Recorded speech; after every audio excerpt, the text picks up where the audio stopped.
নমস্কার বন্ধুরা, কেমন আছো তোমরা সবাই? আশা করি তোমরা সবাই খুব ভালো আছো। আমিও কিন্তু খুব ভালো আছি। তো চলে এলাম আবারও একটা নতুন ভিডিও নিয়ে। তো আমার চ্যানেল স্বপ্নের সংসার ব্লগে তোমাদের সবাইকে স্বাগত। তো চলো আজকের ভিডিওটা শুরু করা যাক। তো আজকের বারটি হচ্ছে রবিবার, আর এখন বাজে সকাল 9টা। তো সকাল 9টার সময় ঘুম থেকে ওঠার পরে দেখতেই পেলে আমি কচুরি আর তরকারি দিয়ে সকালের ব্রেকফাস্টটা শেষ করেছি।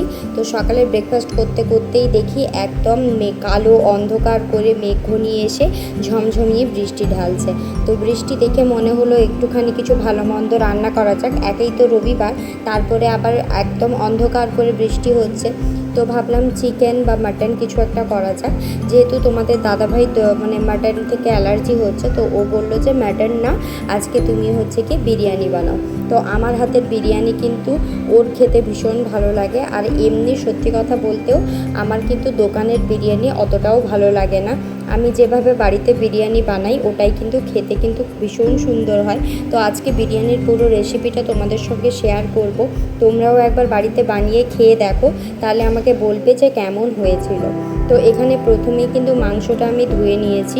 ধুয়ে নেওয়ার পরে একটা পুরো টক দই, তারপরে পেঁয়াজ, আদা, রসুন, টমেটো সব কিছু দিয়ে একটা মিক্সিতে মিহি পেস্ট করে রেখেছিলাম, ওটাও দিয়েছি। তারপরে বাড়িতে যত রকমের মশলা থাকবে সব দেবে। বিরিয়ানির মশলাটা তো দিতেই হবে, ওটা তো মাস্ট। ওটা না দিলে তো আর বিরিয়ানি হবেই না। তো এখানে আমি লবণ, হলুদ, ধনে গুঁড়ো, জিরে গুঁড়ো, গরম মশলা, তারপরে মিট মশলা, তারপরে হচ্ছে গিয়ে বিরিয়ানি মশলা, মানে আমার কাছে যত রকমের মশলা ছিল। ও হ্যাঁ, আরও একটা বাদ চলে গেল, সেটা হচ্ছে গিয়ে লঙ্কার গুঁড়ো। তো ওটা তো দিতেই হবে, নাহলে ঝালও হবে না, কালারও আসবে না। তো আমি কিন্তু বিরিয়ানিতে কোনো রকম ফুড কালার, আতর বা কোনো কিছুই ব্যবহার করি না। নর্মালিভাবেই আমি কিন্তু বিরিয়ানিটা করি, কিন্তু স্বাদে সত্যি বলতে গেলে স্বাদে কোনো দিক দিয়েই কমতি হয় না।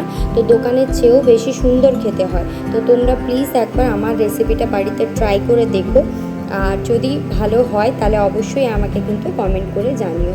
তো এখানে কিন্তু সমস্ত মশলা দিয়ে দিয়েছি। এখন হচ্ছে কি চিকেনটাকে সুন্দর করে ম্যারিনেট করে নেব।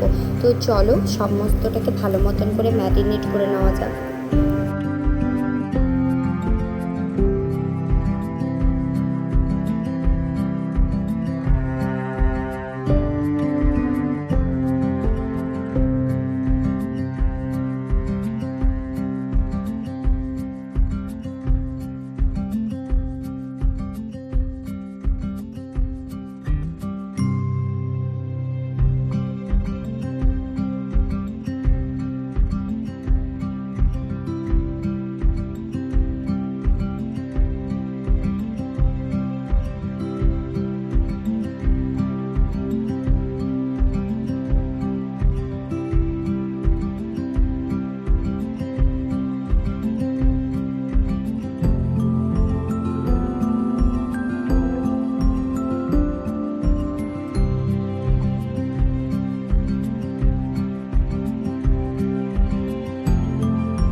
তো মাংসটা ম্যারিনেট করে ঢাকা দিয়ে রেখে দিয়েছি। ওটা কিন্তু আধ ঘন্টা এখন রেস্টে রাখতে হবে। তো ওটা যতক্ষণ আধ ঘন্টা রেস্টে থাকবে ততক্ষণের ভিতরে আমরা আলুটা সেদ্ধ করে ভেজে নেব আর বেরেস্তাটা বানিয়ে নেব। সাথে বিরিয়ানির যে ভাতটা হবে ওটাও কিন্তু রেডি করে নেব। তো এখানে আমি যতটা পরিমাণের মানে চালের বিরিয়ানি করব প্রথমেই মেপে নিয়েছিলাম। তো আমি যেহেতু কৌটো হিসেবে মাপ করে মানে রান্না করি, তো ওই কৌটোতে আমি 2 কৌটো চাল নিয়েছি। যেহেতু দুপুরবেলার বিরিয়ানি একটু বেশি করেই সবাই খাবে, তো একটু 2 কৌটো চাল নিয়েছি। তো এখন চালটাকে সুন্দর করে ভালো মতন করে ধুয়ে নিয়েছি। আর চাল থেকে কী পরিমাণ নোংরা বেরোচ্ছে সেটা তো তোমরা দেখতেই পাচ্ছ, একেবারে সাদা ঘোলা জল হয়ে বেরোচ্ছে। তো এখন ভালো মতন করে চালটা ধুয়ে নিই। চলো তারপরে হচ্ছে গিয়ে সব রকমের গোটা মশলা, তারপরে লবণ অল্প, তারপরে হচ্ছে গিয়ে ঘি সমস্ত কিছু দিয়ে বিরিয়ানির ভাতটা হচ্ছে গিয়ে হতে দেবো। তো চলো ভাতটা বসিয়ে দেওয়া যাক।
তারপরে কিন্তু ভাতটা হয়ে গেছিলো। ভাতটা আমি নামিয়ে নিয়ে এখানে সোনা পাপার জন্য 1 পিস মাছ ভাজা আর খিচুড়ি হতে বসিয়েছিলাম। তার মধ্যে আমি আলুটাও সেদ্ধ করে ভেজে নিয়েছি।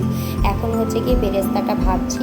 তো বেরেস্তাটা একদম অল্প তেল দিয়ে আমি ভাজছিলাম, কিন্তু পরের দিকে আরও একটুখানি তেল আমি অ্যাড করেছি, কারণ দেখছিলাম একেবারে হচ্ছিল না, তাই অ্যাড করেছি। তো এরই মধ্যে কিন্তু তোমাদের দাদাভাই সোনা পাপাকে নিয়ে চুল কাটাতে নিয়ে যাচ্ছে। তো দেখতেই পাচ্ছ ছাতা নিয়ে যাচ্ছে, কারণ সকাল থেকে ভীষণ পরিমাণ বৃষ্টি হচ্ছে। তো ওরা বেরিয়ে যাওয়ার পরে আমি কিন্তু ঘরের সমস্ত কাজকর্ম শেষ করেছি। যেমন হচ্ছে গিয়ে কাপড় জামা কেচেছি, কাপড় জামা তো কাচতেই হবে, ছোট বাচ্চা যেহেতু আছে। তো জামা কাপড় কেচে আজ আর ছাদে মেলতে পারিনি, তাই ঘরের মধ্যে সমস্ত জামা কাপড়গুলো মেলেছি। আর ঘরদোরটাও ভালো মতন পরিষ্কার করে হচ্ছে গিয়ে মুছেছি। আর এদিকে হচ্ছে গিয়ে তোমাদের দাদাভাই চিকেনটা বরাবর করে থাকে, কিন্তু যেহেতু ও সোনা পাপাকে নিয়ে বেরিয়ে গেল, তো আসতে অনেকটাই লেট হবে, তাই ভাবলাম 12টা তো বেজেই গেছে, আমি রান্নাটা বসিয়ে দিই। কারণ বিরিয়ানির চিকেনটা হতে কিন্তু ভীষণ টাইম লাগে, একদম লো আছে, আস্তে আস্তে বসে বসে হয়, তো একটু টাইম লাগে। তাই ভাবলাম আমিই বসিয়ে দিই, যেহেতু মশলা তো ম্যারিনেট করা আছে, এখানে তেমন এক্সট্রাভাবে আর কিছু দিতে হবে না। নর্মালি তেলের মধ্যে গোটা গরম মশলা দিয়ে তার মধ্যে ম্যারিনেট করা চিকেনটা দিয়ে একদম লো ফ্লেমে আস্তে আস্তে করে কষাতে হবে। তো একদম লাল লাল হয়ে গেলে নামিয়ে নিলেই কিন্তু আমাদের বিরিয়ানির চিকেন একেবারে রেডি হয়ে যাবে। তো চলো বিরিয়ানির চিকেনটা এখন ভালো মতন করে রান্না করে নেওয়া যাক।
তো বিরিয়ানির চিকেনটা এখন কিন্তু তেলের মধ্যে আমি দিয়ে দিয়েছি, তেলটা ভালো মতন গরম করার পরে। আর বাকি হচ্ছে গিয়ে ওই যে জামটাই অল্প স্বল্প মশলা লেগেছিলো, ওটাও ধুয়ে আমি একটুখানি জলও অ্যাড করে দিয়েছি। এখন সব মশলাটা ভালো মতন করে আরেকবার মিক্সড করে দিচ্ছি তেলের সঙ্গে। এরপরে ঢাকা চাপা দিয়ে একদম লো আছে মাংসটাকে কষতে দেবো। তো কষবে, সেদ্ধ হবে, দুটো একসঙ্গেই হয়ে যাবে। আর এদিকে দেখো আমার ঘরের কি অবস্থায়, এই মাথা থেকে ও মাথা শুধু কাপড়ের মেলা, ঘরের মধ্যে কাপড়গুলো মেলেছি।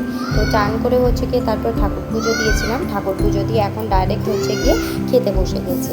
তো বিরিয়ানিটা কিন্তু ভীষণ সুন্দর হয়েছিল, সাথে বানিয়েছিলাম রায়তা আর স্যালাড। তো এই দিয়ে চলো দুপুরের খাবারটা আজকে খেয়ে নেওয়া যাক।